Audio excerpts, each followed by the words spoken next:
If I told you that Luke Skywalker's lightsaber, that brilliant green blade he constructed between Empire and Jedi, represented something so fundamentally terrifying to both Yoda and Obi-Wan, that it shook the very foundation of their understanding of the Force. Today, we're diving deep into one of Star Wars' most overlooked details, a detail that reveals Luke wasn't just building a weapon, but forging a symbol of everything the old Jedi Order feared most. And by the end of this video, you'll understand why two of the greatest Jedi Masters in galactic history looked at Luke's creation with something approaching dread. To understand why Luke's lightsaber was so significant, we need to first understand what lightsaber construction meant to the traditional Jedi Order. For over 1,000 generations, the creation of a lightsaber wasn't just a rite of passage, it was a sacred ritual that embodied everything the Jedi stood for. The process was deeply codified.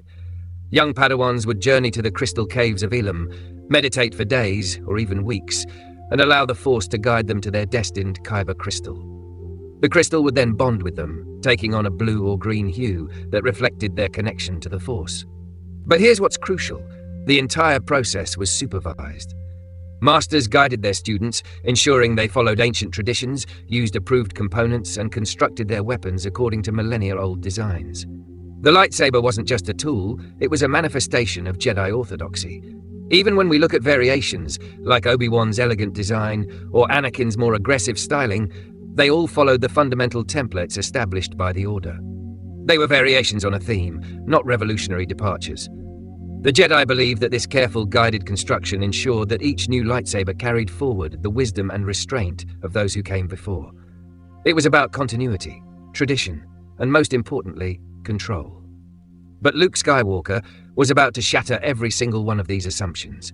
When Luke began constructing his lightsaber, he was operating in complete isolation from Jedi tradition. No master guided him, no ancient texts instructed him, no sacred caves called to him. Instead, he was working from fragments, scraps of knowledge gleaned from Obi-Wan's brief teachings and whatever wisdom Yoda had managed to impart during their short time together. But here's where it gets fascinating. Luke didn't just improvise the mechanical aspects, he fundamentally reimagined what a lightsaber could be. While we don't see the full construction process on screen, the expanded universe materials and careful analysis of the films reveal something remarkable about Luke's approach. Luke's lightsaber wasn't just different in color, though we'll get to why that green blade was so significant.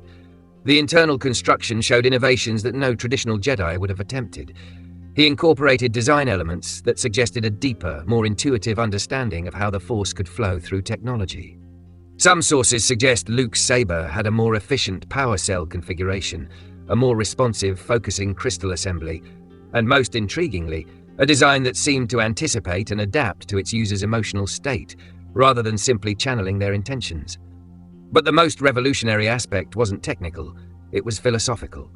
Luke constructed his weapon not through adherence to tradition, but through pure intuition and personal connection to the Force. He was literally making it up as he went along, guided only by his instincts and his unique relationship with the cosmic energy that binds all things.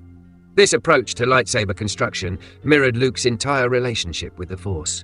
From the beginning, he had been doing things differently, using the Force through emotion rather than detachment, trusting his feelings rather than suppressing them, forming deep personal attachments rather than maintaining Jedi distance.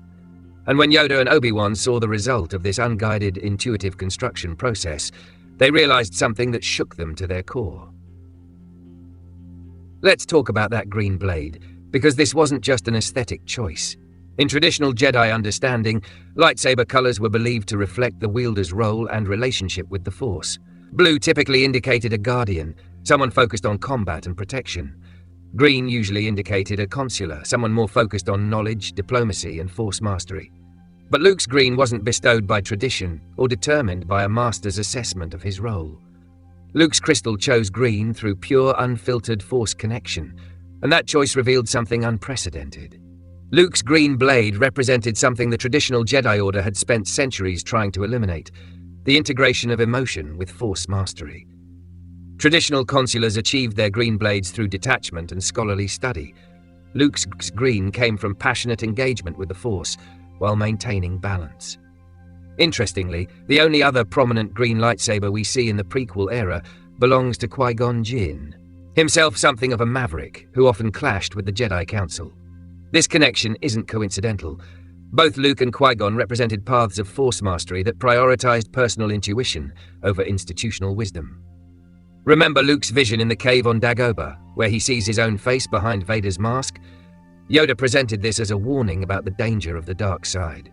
But what if it was actually revealing Luke's potential to transcend the traditional light-dark dichotomy entirely? Luke's green lightsaber wasn't just a weapon, it was proof.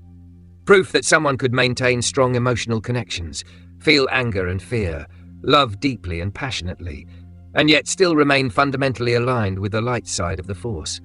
This was heretical to traditional Jedi thinking. For 1,000 years they had taught that emotion led to suffering, attachment led to jealousy, and passion led to the dark side. Luke's very existence, and his lightsaber as its symbol, proved that these absolute truths might not be truths at all. But the implications went even deeper than philosophy. Luke's approach suggested a fundamental reimagining of what it meant to be a Force user in the galaxy. So why were Yoda and Obi-Wan so terrified? It wasn't just about Luke breaking tradition, it was about what his success implied, about everything they had devoted their lives to. Both masters had witnessed the complete destruction of the Jedi Order. They had seen their rigid adherence to ancient traditions not only fail to prevent catastrophe, but actually contribute to it.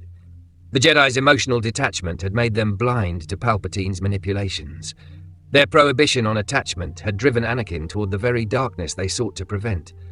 In their exile, both Yoda and Obi-Wan had been forced to confront the possibility that the traditional Jedi way might have been fundamentally flawed. But confronting that possibility and accepting it are two very different things. When they trained Luke, they tried to guide him toward traditional Jedi practices. Obi-Wan emphasized letting go of conscious self and trusting the Force. Yoda focused on size not mattering and overcoming doubt. Both were attempting to create a traditional Jedi, despite the non-traditional circumstances. But Luke consistently defied their guidance. He refused to sacrifice his friends for the greater good. He maintained his emotional connections. He trusted his feelings, even when those feelings led him away from Jedi orthodoxy. And then came the lightsaber. Here was physical proof that Luke could achieve mastery through an entirely different path. Not just achieve mastery, but achieve a level of Force connection that neither of his teachers had anticipated. The terrifying implication wasn't just that Luke might succeed where they had failed. It was that his success would prove that their entire understanding of the Force, their millennium of traditions, their sacred teachings, had all been incomplete at best, and actively counterproductive at worst. Imagine dedicating your entire life to a set of principles, watching those principles fail catastrophically, and then seeing someone succeed by doing the exact opposite of everything you believed in. That wasn't just challenging, it was existentially terrifying. And then came the ultimate test. In the Emperor's throne room, Luke faced the exact scenario that the traditional Jedi teachings were designed to prevent. He was confronted with overwhelming evil, pushed to the brink of rage, and given every reason to embrace the dark side. For a moment it seemed like Yoda and Obi-Wan's fears would be realized. Luke gave in to his anger, attacked his father with fury, and came within a lightsaber's width of killing him. By traditional Jedi understanding, this should have been his fall. But then came the moment that changed everything. Luke threw away his weapon, the same green lightsaber that had symbolized his heretical approach to the Force, and declared himself a Jedi. Not because he had conquered his emotions, but because he had chosen to transcend them while still acknowledging them. He was willing to die, rather than compromise his principles. He maintained his love for his father, even while rejecting the Emperor's path.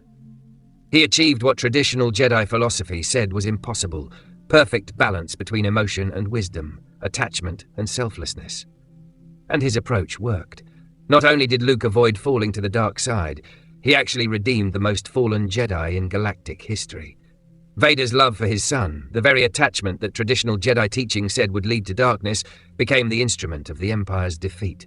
Luke's green lightsaber had been more than a weapon. It had been a prophecy. It predicted a new kind of Force mastery, one that could integrate all aspects of human experience, while remaining fundamentally aligned with light and life.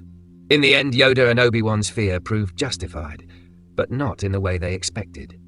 Luke's path did indeed invalidate much of traditional Jedi teaching, but it replaced those limitations with something far more powerful and sustainable.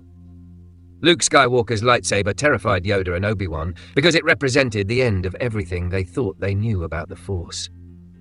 It was proof that mastery could be achieved through intuition rather than tradition, that balance could incorporate emotion rather than suppress it, and that the greatest power came not from detachment, but from the courage to love deeply while acting wisely. That green blade wasn't just Luke's weapon.